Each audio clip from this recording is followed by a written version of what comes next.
শুভ সকাল, আসসালামু আলাইকুম। কেমন আছেন সবাই? এই তো আলহামদুলিল্লাহ ভালো আছি আমি। সবার দোয়ায় যা হোক, আজকে সকাল সকালই রান্নাঘরে চলে আসলাম।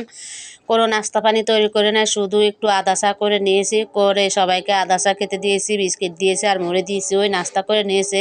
সকালবেলা উঠতে উঠতে দেরি হয়ে গেছে, তাই আর বেশি কিছু তৈরি করি না। তাই সকালবেলা প্রেসার কুকারে ডাল আর আলুর ভর্তা বসিয়ে দিয়েছি। দিয়ে দেখুন স্ট্যান্ডটা কি যে তেল ছিটকা হয়ে গেছে রান্নাঘরে থেকে থেকে, তাই ভাবছি স্ট্যান্ডটা পরিষ্কার করে নিব।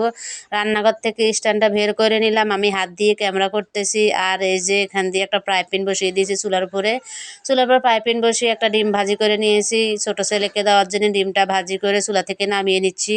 নিয়ে এখন চুলার যে ফ্রাই প্যান আছে, এই ফ্রাই প্যানের মধ্যে কিছু শুকনা মরিচ ভেজে নিব। আসলে আজকে একটু ভর্তার রেসিপি করব আর শাক করব, বেশি কিন্তু কিছু করব না। মাছ বা মাংস আজকে এসব রান্না করব না, আজকে ভর্তা দিয়েই রান্নাবাড়ি করব। আর ডিম ভাজি করে নিব। শুকনা মরিচ কতগুলো ভেজে নিয়েছি আগে, তারপরে এখন চুলার পরে দিয়ে দিচ্ছি পেঁয়াজ। কতগুলো পেঁয়াজগুলোকে ভেজে তুলে নিব আগে ভাগে, মানে ভর্তা করার জন্য, যাতে বারবার পেঁয়াজটা ভেজে নিতে না হয়।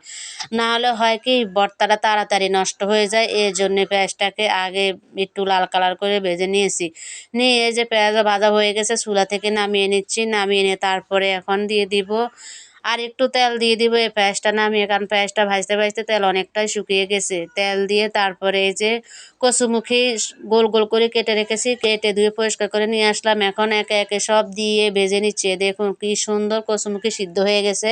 সাথে আবার একটা রসুন দিলাম, মানে বড় রসুনের কোয়া আর কি, দিয়ে সুন্দর মতো সিদ্ধ করে নিয়েছি। আমার আলু সিদ্ধ কচুমুখি সিদ্ধ সব হয়ে গেছে। আমি ভর্তাগুলো তৈরি করে নিচ্ছি। কচুমুখিগুলো আগেই ভর্তা করে নিচ্ছি। আমি এখানে যে পেঁয়াজ ভেজে রেখেছি, পেঁয়াজ নিলাম আর কিছু শুকনো মরিচ নিয়ে নিলাম, নিয়ে হাত দিয়ে সুন্দর করে ম্যাশ করে নিয়েছি। নিয়ে এখন কচুগুলোকেও ভালোভাবে ম্যাশ করে নিচ্ছি। দেখুন আমার কচুর ভর্তা প্রায় হয়ে গেছে। এখন একটু লাস্ট সরিষার তেল দিয়ে দিব, দিয়ে তারপরে কচুরমুখী ভর্তাটা তুলে নিব। কে কে আমার মতো করে এভাবে কচুরমুখী তেলে ভাজে তারপরে ভর্তা করেন? অনেকেই দেখি সিদ্ধ করেই ভর্তা করে, আমিও সিদ্ধ করে ভর্তা করে খেয়েছি। তাই আজকে অন্যভাবে ভর্তাটা করে ট্রাই করলাম, খেতে যে এত মজা হয়েছে, তাই ভাবছি এবার থেকে কচুরমুখী আমি এবার তেলে ভেজে ভর্তা করব। কচুর ভর্তাটা হয়ে গেছে, এখন আমি প্লেট থেকে তুলে নিচ্ছি। নিয়ে এখন করব আলুর ভর্তা। আসলে আলুর ভর্তা কম বেশ সবাই খায়, আলুর ভর্তা আসলে ভালোও লাগে। তাই আমার বড় ছেলে আলুর ভর্তাটা এত পছন্দ করে, তাই বলছে আলুর ভর্তাও করে নিতে কচুর ভর্তার সাথে।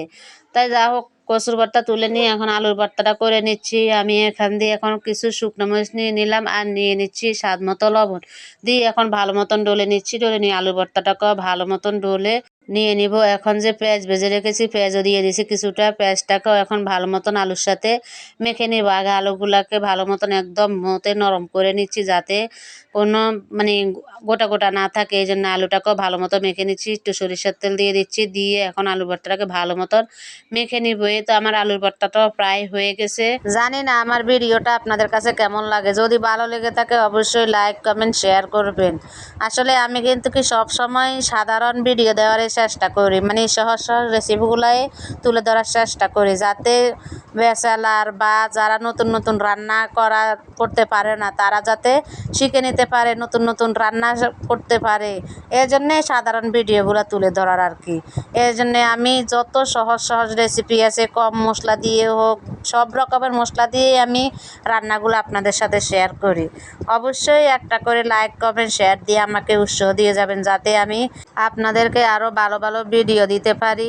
যা হোক, অনেক কথা বলে ফেলেছি, কিছু মনে করেন না। এখান দিয়ে আমি তো আবার শাক ভাজি বসিয়ে দিয়েছি, আগে তেল দিয়ে তারপরে পেঁয়াজ কাঁচামরিচ তারপর রসুন দিয়ে তারপর শাকটা বসিয়ে দিয়েছি। আজকে আমি একবারে বাগারটা দিয়ে শাকটা বসিয়ে দিয়েছি। অন্য সময় অন্যভাবে রান্না করি, আজকে সহজভাবে রান্না করেছি। কেমন লাগলো ভিডিওটা? আজকের ভিডিও এ পর্যন্তই। সবাই ভালো থাকুন, সুস্থ থাকুন, আল্লাহ হাফেজ।